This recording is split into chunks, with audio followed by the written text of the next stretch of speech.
Frankenstein एक American Gothic drama movie है जिसको प्रोड्यूस, राइट और डायरेक्ट किया है गुइलेर्मो डेल टोरो, जिनकी नेटफ्लिक्स पे भी एक और शो है कैबिनेट ऑफ क्यूरियोसिटीज। फिल्म की कहानी बेस्ड है एक घमंडी साइंटिस्ट पर और जिसका सिर्फ एक ही मकसद है, मौत पर विजय पाना। कहानी की शुरुआत होती है 1857 के एक शिप पर, जहां कुछ लोगों को एक व्यक्ति जख्मी हालत में मिलता है जो कि अपना नाम विक्टर फ्रैंकेनस्टाइन बताता है। इस शिप पर और इन लोगों पर एक क्रीचर हमला कर देता है, पर किसी भी तरह से बचकर ये लोग उसे बर्फ के पानी में गिरा देते हैं और उन्हें लगता है कि वो मर चुका होगा। अंदर विक्टर को ले जाकर वो उसका इलाज करते हैं और उससे पूछते हैं कि ये क्रीचर कौन है। तब विक्टर उनसे कहता है कि इसे मैंने ही बनाया है। तो अब विक्टर शिप के अंदर लोगों को अपनी कहानी सुनाना शुरू करता है। जन्म एक अमीर परिवार में हुआ था। उसके परिवार में उसकी माँ और उसके पिता थे। उसके पिता बहुत ही नामचीन फिजिशियन थे। उसकी माँ ही उससे बहुत प्यार करती थी, जबकि उसके पिता बहुत ही अब्यूजिव थे, उसकी माँ के साथ भी और उसके साथ भी। विक्टर के छोटे भाई विलियम के जन्म के दौरान ही उसकी माँ की मृत्यु हो जाती है। इसलिए विक्टर की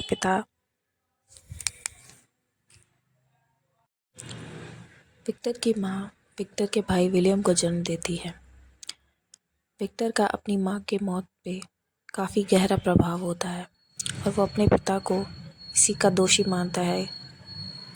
विक्टर के पिता विलियम को उससे अधिक चाहते थे। विक्टर के पिता के कुछ ही समय के बाद मृत्यु हो जाती है और विक्टर विलियम को अपने रिश्तेदारों के पास भेज देता है और खुद पढ़ लिख कर एक बड़ा ही नामचीन सर्जन बन जाता है। पर उसके अजीबोगरीब एक्सपेरिमेंट्स के चलते उसे कॉलेज से निकाल दिया जाता है, क्योंकि वो मृत व्यक्ति को जीवित करना चाहता था और बाकी लोगों को मान मान कि लोगों का मानना था कि मृत व्यक्ति को जीवित करना एक प्रकृति के खिलाफ होगा।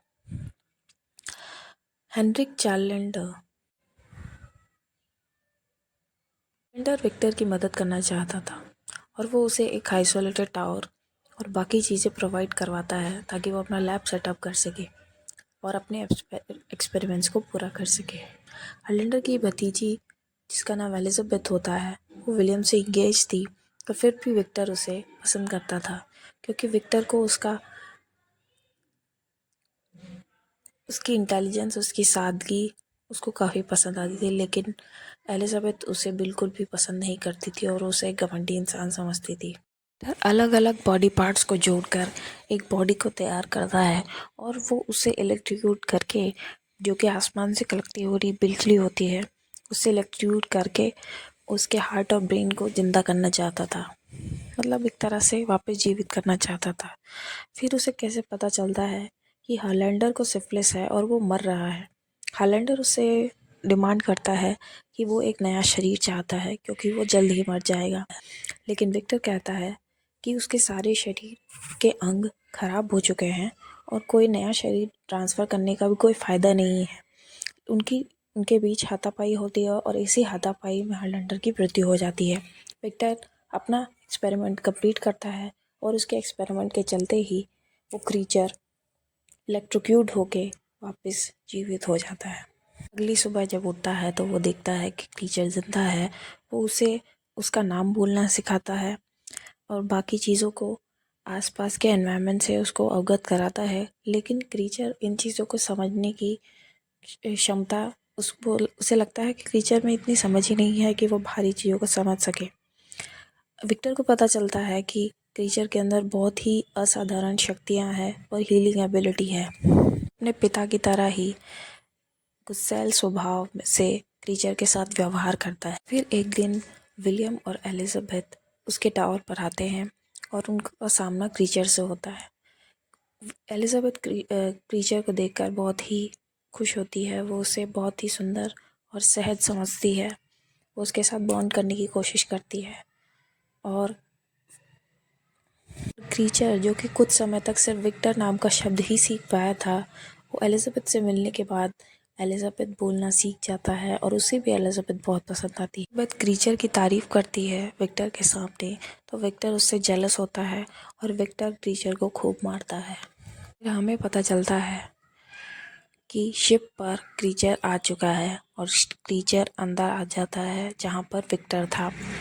फिर क्रीचर विक्टर को रोककर उन सब लोगों को अपनी कहानी बताता है और इसे घायल कर देते हैं। लेकिन क्रीचर, क्योंकि उसमें बहुत ही असीम शक्ति थी और हीलिंग एबिलिटी थी, तो वो ठीक हो जाता है और वहाँ से चला जाता है। वापस टावर पे जाता है और वहाँ जाके उसे कुछ नोट्स मिलते हैं जिससे उसे पता चलता है कि उसका क्रिएशन कैसे हुआ। अपने क्रिएशन के बारे में जानने के बाद क्रीचर विक्टर से बदला लेना चाहता था। वो उसे जानना चाहता था और वो चाहता था कि वो उसे एक कंपेनियन बना के दे, क्योंकि वो आजीवन ऐसे जीना नहीं चाहता था। उसे कोई और चाहिए था अपने साथी के तौर पर। विक्टर एलिजाबेथ और विलियम की शादी पर पहुंचता है। विक्टर उसे मना कर देता है कि वो एक और व्यक्ति की रचना नहीं करेगा, क्योंकि उसने पहले ही एक क्रीचर को जन्म दे दिया है, एक मॉन्स्टर को जन्म दिया है। गुस्सा होकर क्रीचर विक्टर को उठा के पटकता है और उसे मारता है। तरह से वहाँ पर एलिजाबेथ आ जाती है और एलिजाबेथ क्रीचर को देखकर बहुत खुश होती है। जिस प्रकार का बॉन्ड देखकर विक्टर को बहुत जेलसी होती है और वो क्रीचर के ऊपर गोली चलाता है, लेकिन क्रीचर को बचाने के एलिजाबेथ सामने आ जाती है और वहीं पर उसकी मृत्यु हो जाती है। क्रीचर एलिजाबेथ को लेकर केव्स में जाता है जहाँ फाइनली उसकी मृत्यु हो जाती है, लेकिन इसी अंतिम पलों में क्रीचर एलिजाबेथ से बॉन्ड करती है कि अंतिम पलों में उसे कंफर्ट करता है और सांत्वना देता है कि वो उसके साथ है, वो अकेली नहीं है। और ऐसा देखा जा सकता है कि एलिजाबेथ को क्रीचर से प्रेम हो गया था और क्रीचर को भी एलिजाबेथ से। क्रीचर विक्टर से बदला लेना चाहता था। वो उसे मारता नहीं है, जबकि उसे इतना घायल करता है और जीवित छोड़ देता है। उसे फिर घायल, जब वो ठीक होता है तो उसे फिर घायल करता है और उसे फिर मारने आ जाता है।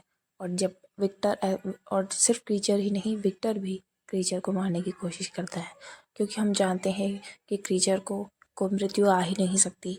तो वो कई तरह के हथकंडे अपनाता है, लेकिन वो सब बेकार जाते हैं। क्रीचर के मन की बात को सुनकर विक्टर को समझ आता है कि असल में मॉन्स्टर क्रीचर नहीं बल्कि वो खुद है।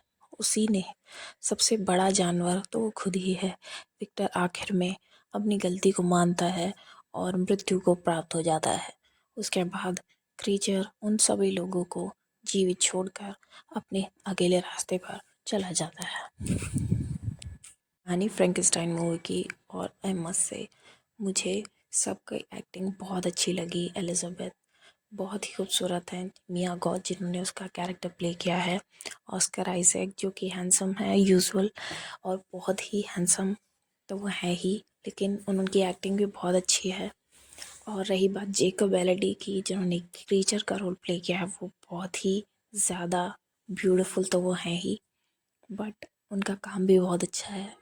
ये इस शो की सिनेमेटोग्राफी बहुत खूबसूरत लगी मुझे। बैकग्राउंड स्कोर और जो विजुअल्स हैं, बहुत ही कलर पैलेट्स का बहुत अच्छे से यूज़ किया है, इसलिए मुझे ओवरऑल ये मूवी बहुत अच्छी लगी। मुझे 5 में से 4 पॉइंट स्टार्स दूंगी। Thank you for watching.